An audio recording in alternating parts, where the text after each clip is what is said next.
Salut, c'est Cécile, le tapissier. J'espère que vous allez bien. Je me suis mise au soleil parce que je suis dans le sud de la France et vous savez, j'habite en Alsace, dans le nord. Et là, entre Noël et le Nouvel An, je suis venue voir de la famille et des amis dans le sud de la France.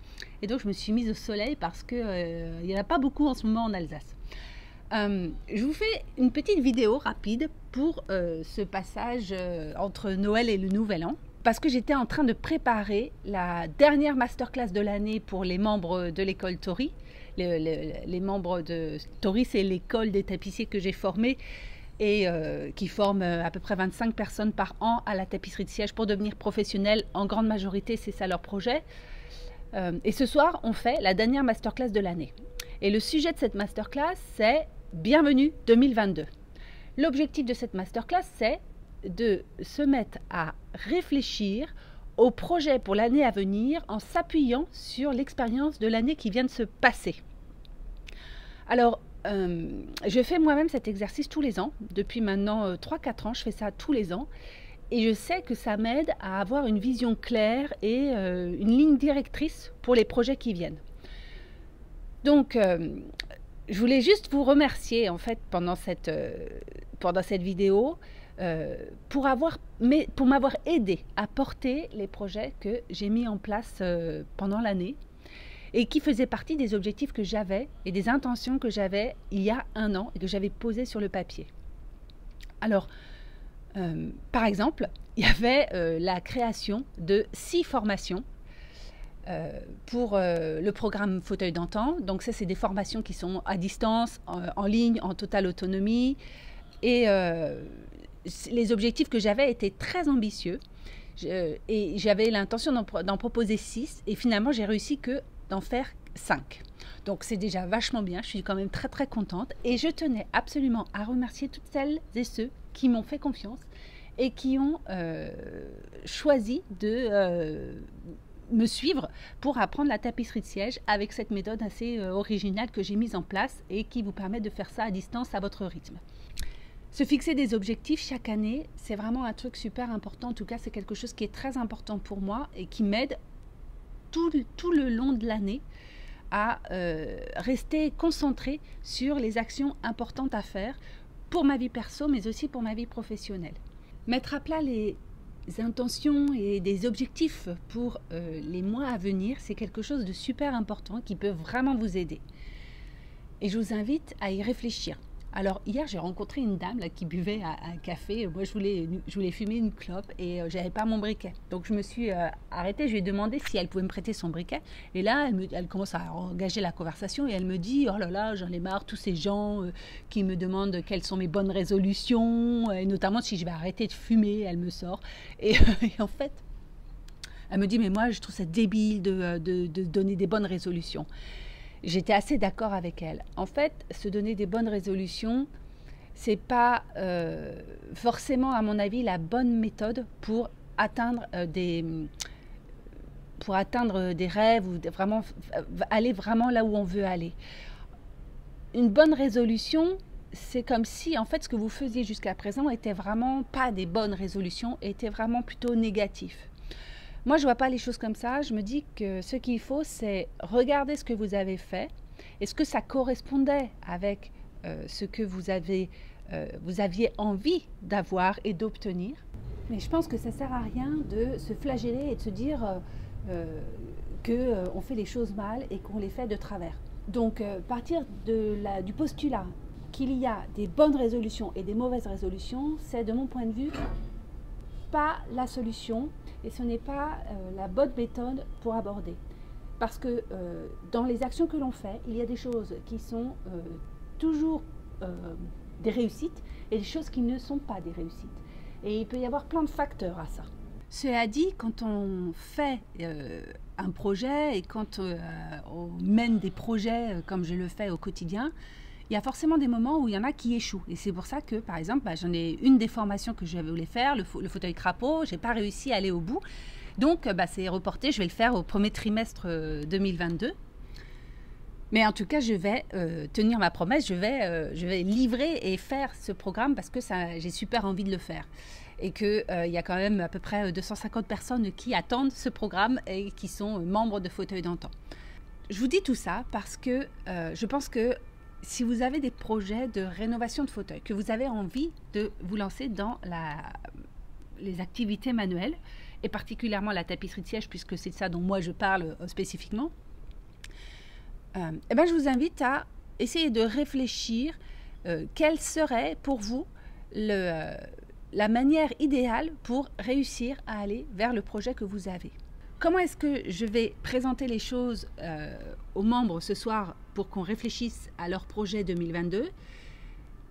Tout tourne dans la masterclass autour de 3 choses principales. Des actions spécifiques que vous devez faire quand vous avez un projet, et elles peuvent avoir 3 caractères spécifiques. Elles peuvent être soit hyper positives, vous donner vachement d'énergie, vous rendre hyper enthousiaste, vous empêcher de dormir tellement ça vous donne envie que vous vous réveillez la nuit pour le faire. Ça peut être des actions complètement neutres que vous devez faire, mais qui ne vous dérangent pas plus que ça, comme par exemple coller un timbre sur une enveloppe. Par exemple, moi, ça c'est un truc qui ne me dérange pas trop. Ou alors, il peut y avoir des actions carrément néfastes, qu'on pourrait même dire toxiques, qui seraient des actions qui vont vous déprimer et que vous voyez comme une pure contrainte. Ces 3 spécificités d'action, si vous arrivez à les identifier et que vous arrivez à trouver une solution pour y répondre, vont vous permettre d'atteindre les projets que vous avez, y compris si vous avez envie de faire de la tapisserie de siège un loisir par exemple, et que vous vous dites non mais en fait je ne vais pas avoir le temps, ou alors je ne sais pas faire, donc qu'est-ce que c'est en fait qui pourrait vous aider à atteindre cet objectif, et quelles sont les actions qui vous permettraient d'atteindre cet objectif. Réfléchissez aux choses que vous faites et qui vous donnent de l'énergie, qui vous semblent neutres ou qui vous enfoncent moralement et psychologiquement. Une fois que vous aurez fait le ménage et que vous aurez identifié ces actions, vous pourrez choisir celles que vous devez conserver et vous pourrez prendre une décision en conscience, c'est-à-dire prendre une décision sur ce que vous acceptez ou pas de faire. Et vous pourrez prendre aussi une décision quand des occasions et des opportunités vont se présenter à vous. Donc voilà, en gros c'est ça qu'on va faire ce soir, et je me suis dit que ça pourrait être intéressant pour vous d'avoir une petite direction pour réfléchir à comment est-ce que vous pourriez mettre en place les projets pour l'année qui vient. En ce qui concerne les projets que vous n'avez pas réussi à aboutir, comme moi par exemple, je n'ai pas réussi à aboutir certains des projets que j'avais pour cette année, il ne faut pas voir ça comme un regret. Il faut commencer par identifier qu'est-ce qui vous a empêché de faire ce projet. Et typiquement, moi, si je n'ai pas réussi à aller au bout des 6 formations que je m'étais données, c'est parce que je crois que l'objectif était, le projet était beaucoup trop ambitieux, et que sur 12 mois, c'était quasiment impossible à faire, à moins d'imploser. Donc voilà, ce qui veut dire qu'en fait, il faut apprendre de ses erreurs. Et notamment, ce que j'apprends en regardant dans le détail ce qui s'est passé cette année, c'est que j'ai fait énormément de choses, et que si je n'ai pas réussi, c'est parce que l'objectif était trop ambitieux, et que par conséquent, il faut que je sois plus raisonnable pour l'année qui vient, avec des projets qui soient réalisables et réalistes. Parce que la réalité, elle vous rattrape toujours. Il peut toujours y avoir des accidents dans la vie, et qui vous empêchent à un moment donné d'aller là où vous voulez aller. Donc voilà, les conseils que je voulais juste vous donner, si vous avez envie de faire des projets et de faire un plan de projet pour l'année qui arrive, c'est donc d'identifier les actions que vous adorez et qui vous donnent de l'énergie, les actions qui sont neutres pour vous, les actions que vous ne voulez, qui sont hyper néfastes et qui vous font vraiment du mal, et que du coup vous ne voulez plus faire. Trouver une solution à qui va faire ces actions que vous ne voulez plus faire, comment est-ce que vous allez pallier à ce problème, et choisir des objectifs réalistes qui tiennent compte de la réalité de la vie, parce que en fait, dans la vie, il y a vos projets, il y a vous, mais il y a aussi la société. Et la société, elle peut vous contraindre à des choses que vous ne voulez pas. Et parfois, vous ne pouvez pas avancer parce qu'elle vous en empêche. D'accord? Donc, il peut y avoir n'importe quoi. Vous pouvez, je sais pas, tout à coup tomber enceinte, vous pouvez avoir un décès dans votre famille, vous pouvez voilà, avoir, je ne sais pas, un politique qui décide quelque chose et qui vous empêche d'aller au restaurant, par exemple. Donc, voilà, ça peut influencer sur vos projets et vos envies et vos idées. Et du coup, il faut, en tout cas, c'est ce que moi je vais faire pour 2022, remettre à plat les projets que j'ai et tenir compte de la réalité et des contraintes de la réalité. Si jamais ça peut vous intéresser, que vous avez envie de vous lancer dans la rénovation de fauteuils, vous pouvez aller voir sur le site monbeaufauteuil.com. Il y a une promotion en cours sur les programmes de formation, sur tous les programmes de formation jusqu'au 3 janvier.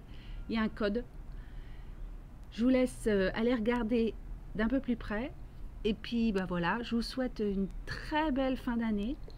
Je vous souhaite de mettre en œuvre et de tout ce qu'il faut pour atteindre vos projets, de trouver les gens qui vous entourent pour faire ça.